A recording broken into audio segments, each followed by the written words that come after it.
ہوتے کسی اور پر یقین۔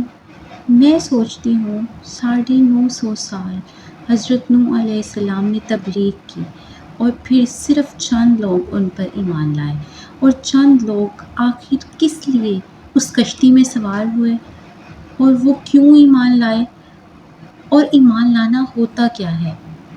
صرف ایک اللہ پر یقین ہونا اور اسی کو اپنا کارساز سمجھنا اور اسی کو مددگار سمجھنا۔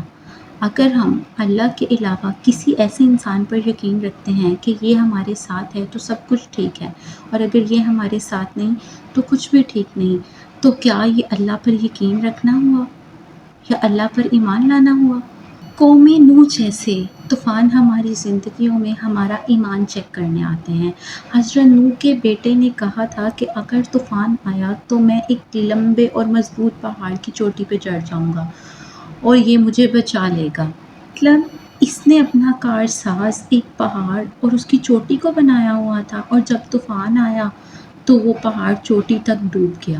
تو یاد رکھیں، جب آپ کا بھروسہ اللہ کے علاوہ کسی اور چیز پر ہوگا تو آپ ڈوب جائیں گے۔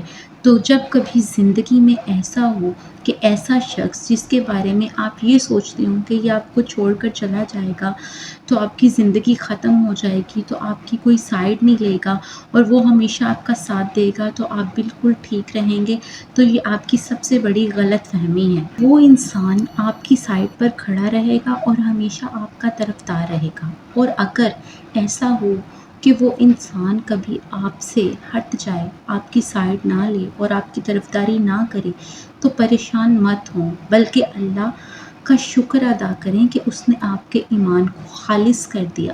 اب آپ کا ایمان صرف ایک ہی ہونا چاہیے، اور وہ ہے صرف اللہ۔ جب حضرت نوح علیہ السلام کی زندگی میں طوفان آیا تو نہ کوئی انسان بچا اور نہ کوئی پہاڑ، صرف وہی بچا جو اللہ کی یقین کی کشتی میں سوار تھا۔